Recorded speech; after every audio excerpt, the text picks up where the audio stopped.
Welcome to Energy Stew. This is Peter Roth, your host. And I'd like to ask you, how's it going this fall? Or we're almost into fall. Are you seeing any patterns that you can recognize?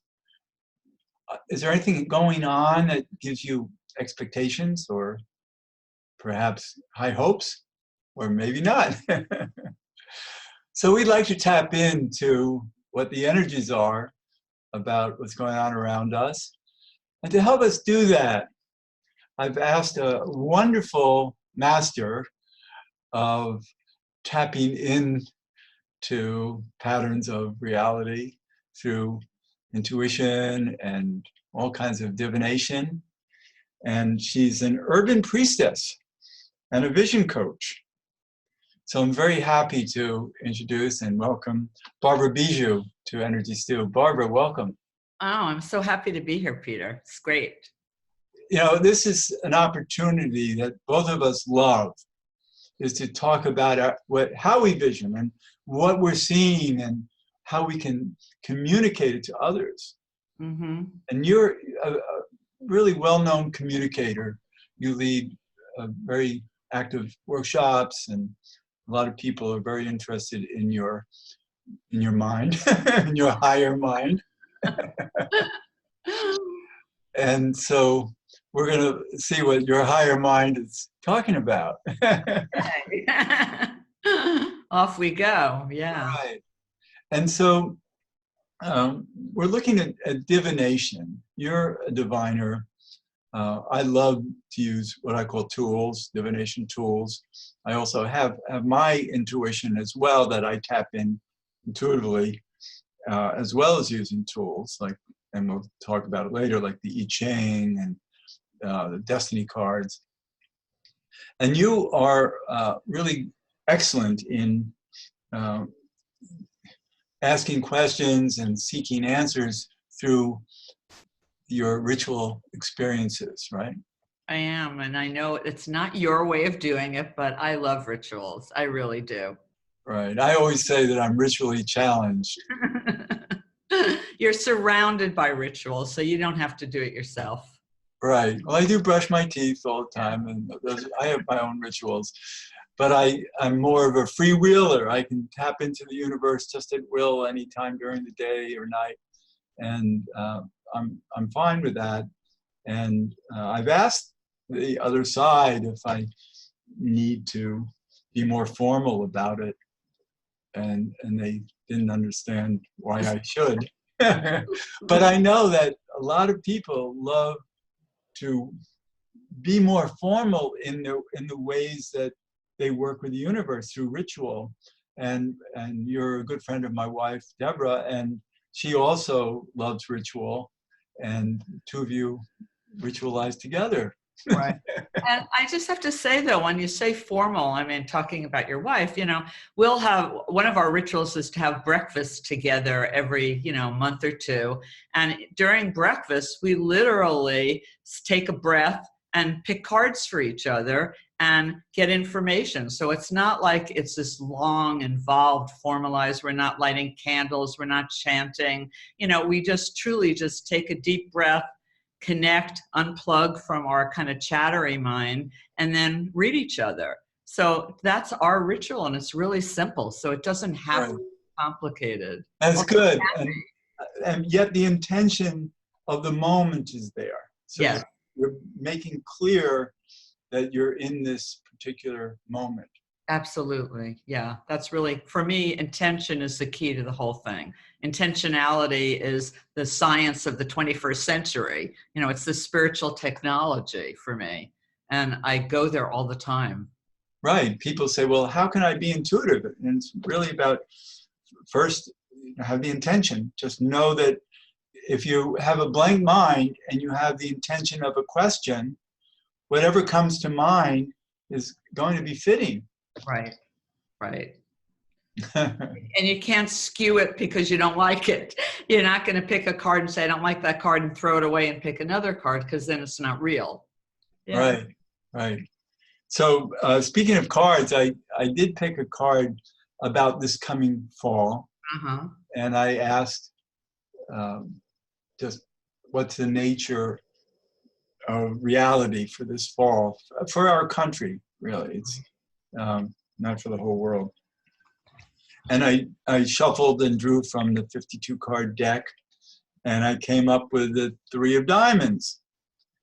And what does that mean for this fall? And the 3 is all about action. It's the juggler, 3 balls in the air. And diamonds is the material life, the real world that we're in. And so this means that there's going to be an awful lot of balls in the air, juggling, and action going on that could be helter-skelter. It's not, 3 doesn't lead to any real foundation. That would be the 4. Right. And so the 3 leaves us open. As a matter of fact, our current president is a 3 of diamonds. He's been born to that. Interesting. So it makes sense, and we're coming into a 3 of diamonds fall that will represent that. And what does it mean? Well, it makes sense that life in our country right now is very chaotic. Yeah. Yeah. I mean, it's interesting because I was just pulling a card while you're talking, and I really love using Egyptian cards. So I got the card of Set. So this is the constructive use of chaos. That how do you take that energetic and really move it in a direction that can move you forward as opposed to just throw you or keep you in confusion.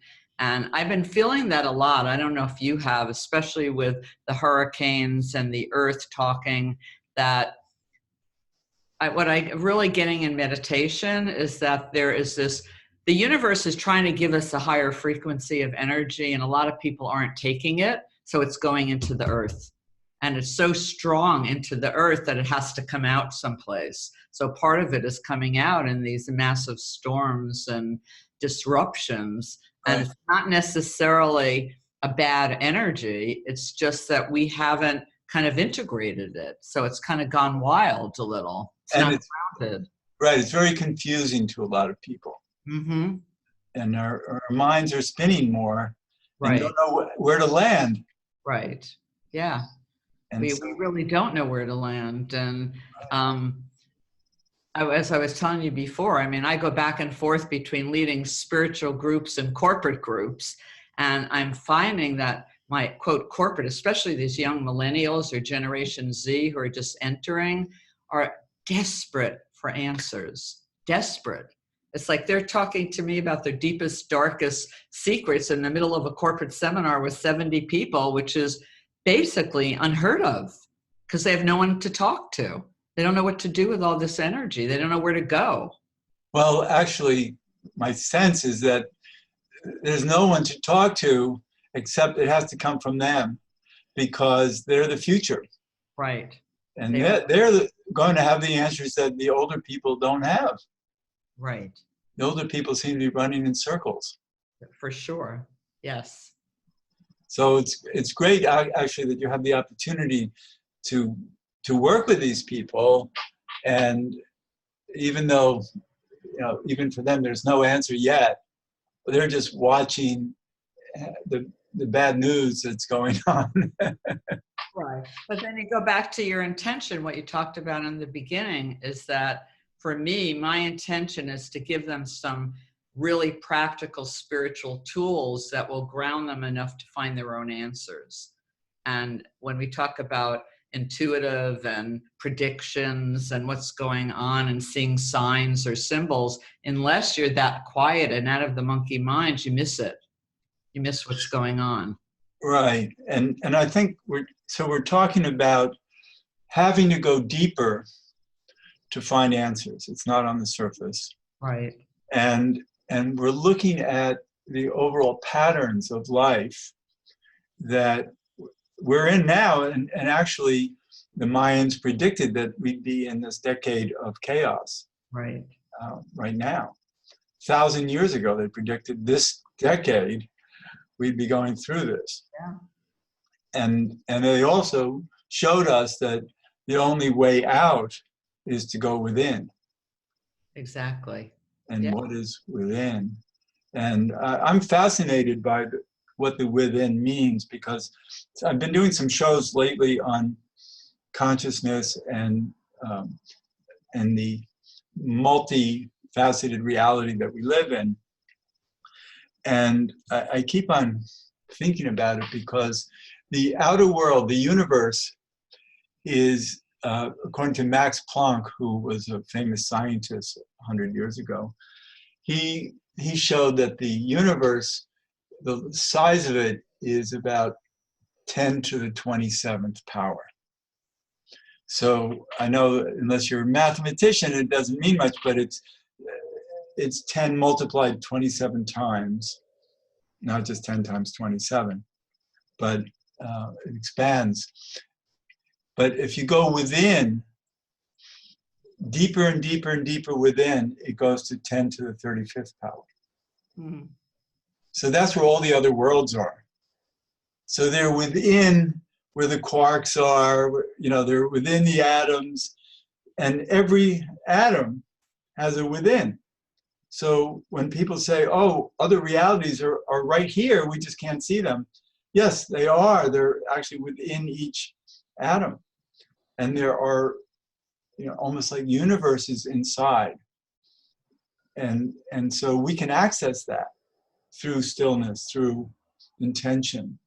Right. And it's amazing how it reveals itself. So we can break the mold of the external world Mm-hmm. through our consciousness. So isn't that, why there's so many different teachers teaching different ways to go within? Because the ultimate goal is to get there, and everybody has different ways to get there. And that's the beauty of seeing these different pathways for me. Right. And the patterns are persistent through all of it.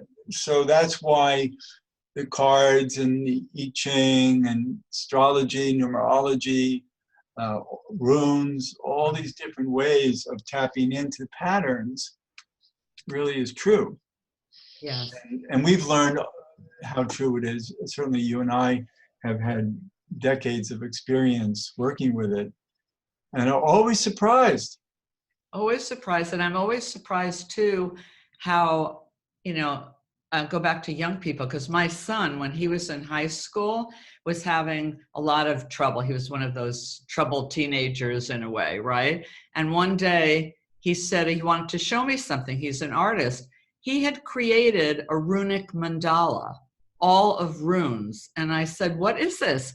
He goes, well, can't you read it? Like, not really. I mean, I could do the runes, but I can't read the alphabet. He goes, well, this is a protection mandala that I did to help me and my friends. Oh my gosh. I mean, he created this giant runic mandala that he just knew how to do, and he just knew how to read. But I think that's so true of younger people nowadays, is that they have gifts that are shocking to us. Right. And it's getting even more and more powerful as the newer and newer children are being born into this world. They're here for the future. Yes, as you know, being a grandfather, absolutely. Yes. Right. I know, my granddaughter is so amazing. And I looked at her human design, and it shows that she's born to be a spiritual leader. So no surprise there. Yes. Very exciting. But they're bright, they're bright lights. I don't mean just smart bright, but they're radiant, and you could feel that radiant energy. Right. So there's a great opportunity for us to just witness the ride and not have to be pessimistic. Just know, I always say that the phoenix will rise. We just don't know how thick the ashes are going to be that the phoenix rises from. Well, to me again, and I'm sure you are too, and a lot of my meditation and my work on, because for me, one of my rituals for me in my meditation in the morning, because I work especially with the third eye, the pineal, and the pituitary. Great. So one is to really be seeing clearly. One is to kind of blast the Akashic record of old history, with a lot of light so that it can dissolve the old patterns that may not serve, and then to open up to new ones I don't even know. So it's on that multi-dimensional level.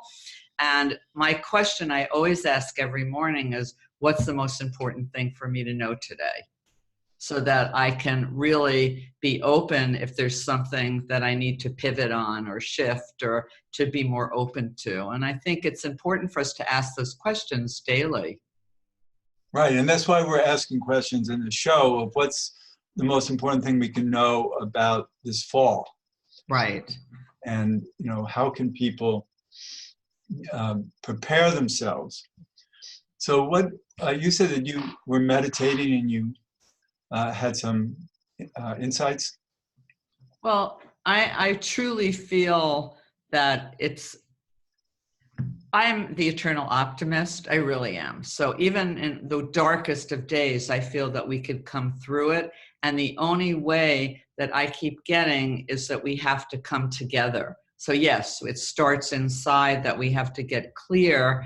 I truly believe in ancestral rituals. I think the ancestral karma needs to be cleared right now. That to me is one of the main things I'm working on.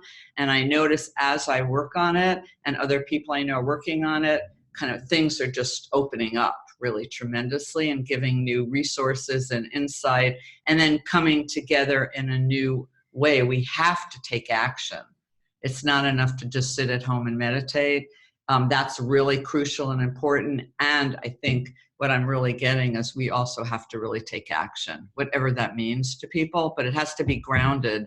My kind of mantra is something I heard from Angelos Arian a million years ago: walk the spiritual path with practical feet. And I think that's really what's being called for now. And I keep getting it very strongly. And the word practical really stands out in my mind. That we have to take correct action. Right. And, we're in a time of chaos. So do we want to add to the chaos, or do we want to help ground ourselves in each other? Yes, exactly. Yeah. Because you could just see it. I mean, how people are like loose, switches right now. They're just blowing up and going crazy about nothing. New Yorkers have sidewalk rage. They get angry if people are walking on the wrong side of the sidewalk. They really do. I mean, you go out and look, so that's adding to the chaos. It's not changing it or moving it. It's really just feeding it. Yeah, but as you said earlier, they're not ready to handle these new energies that have come in. They're not. Right. So it's I guess that's the key, is how do you strengthen, and even if you allow in a tiny bit, you don't have to have an injection of B12. You could have a tiny little bit, a sip, how do you open yourself up to receive it and integrate it? Right. And so it's be open to more and integrate that, and be open to more and integrate. It's not about just blowing people open and leaving them hanging. And I think a lot of workshops in the past that I've seen in spiritual workshops blow people open and then say goodbye. And then what do they do? They don't know what to do with it. They're wide open, they're vulnerable, and they don't have the resources to integrate the next step. And that's really crucial now. Right. And that's an interesting point, because before the show, I threw a hexagram. I don't know if you know what it means, but the audience doesn't. It means I consulted with the Chinese I Ching. Right. And asked for which of the hexagrams is relevant to the question I'm asking, which is, what are the energies of this fall that we need to understand better? And it came up with a very clear hexagram about it. And it wasn't complicated. Sometimes when you throw a hexagram, you have changing lines, and it gets, and then you end up with a second hexagram, but it's always amazing insights. It just can be deeper than just one hexagram that doesn't have changing lines. And that's what I got, a simple hexagram. And it was the fourth one, number 4, which is youthful folly.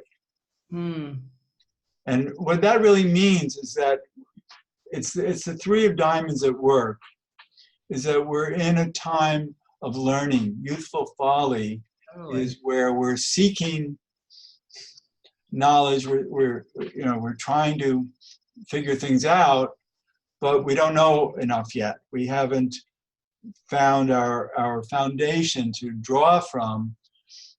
And that's what's happening with all these changing energies. People don't feel their foundation anymore. Right. They're seeking new ones and they don't know where to go with it, and they get crazy about it. And that's the time we're in, is youthful folly, where we're seeking logic. And actually in the human design system, the fourth hexagram is known as the hexagram of logic, because youthful folly has to lead to understanding, to knowing and being logical. But we're not yet. No, we're definitely not. And again, in a lot of work that I'm doing, I'm finding that people who are on this path are becoming more and more empathic and don't really know how to protect their energy. So they're like sponges, and they're, sponging up all this other stuff. And there's a lot of clearing of energetic cords that needs to happen. Yeah, and I think part of it is that we also need to express and experience love with each other, and that can ground us a great deal. Yeah, absolutely. Yeah, I mean, I was at something the other night, and the woman was talking about, to her, the whole key was being able to open to receiving love. That most of us are pretty good at giving, but we're not that great at receiving. We're better at the giving out, and we have to be able to fill our own well, so to speak. Right. And the more we have it, the more we radiate it, and the more we can ground it. And to experience it as unconditional. Because we're in chaos. So if we're trying to figure out love and test everybody about it and all that, we'll find disappointments. Yes. And instead, it might just be like, how can I just honor everyone as much as I can? Mm-hmm. Yeah. There's a wonderful ritual for people who like rituals that I learned in Hawaii a million years ago. And it's really simple, and it's a gratitude ritual. And what you do is, when you go out, everything you see, and you decide if you're going to do it for 2 minutes or 2 hours, everything you see, you bless. So you bless the trees for giving, oxygen. You bless, the crazy person on the street for a great color shirt they're wearing. You bless, the bus for taking people. By the end of this ritual, you are in a state of really gratitude and love. And people around you feel it, and you could just see the changes. It's pretty amazing, and it's so simple, and no one even has to know you're doing it. Right. And I like that a lot. For me, it's more that I just feel gratitude. I was out for a run this morning. It was such a beautiful day. I was just in love with everything I saw, everyone I passed, every part of nature. It was just so gratifying. Mm-hmm. And I just, I'm glad that you said what you said, because it was like, I guess I was doing that. I just was less conscious about it than you might be. Well, to me, that's what ritual does. It makes it conscious. Yeah. And again, yes, you know me. I could do a weekend ritual. However, I like doing these quickie ones too. They really work. Good. Well, the show is a ritual. It is. So, Barbara Biziou, and people would wonder how you spell it. So, could you please do that? Sure. It's B-I-Z as in zebra, I-O-U, Barbara Biziou. And that's the same as my website, barbarabiziou.com. That's wonderful, because we want people to see all that you have to offer. Thank you.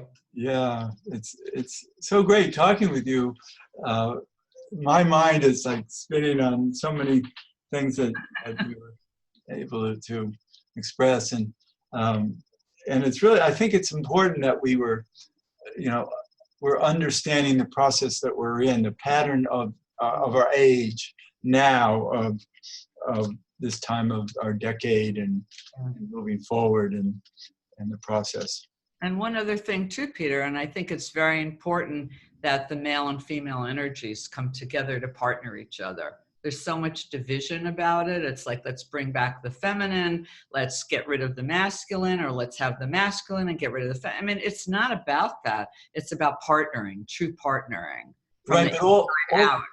but all that is a learning process. Yeah. And we're in the middle of identifying so much that we like and don't like. And that, I think that's all that information that's important. Yeah. So that's great. So, so much fun talking with you. It is. After all these years. Yeah, we've never really connected.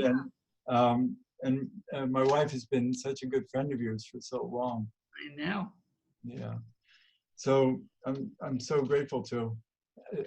It's a blessing to have you on the show.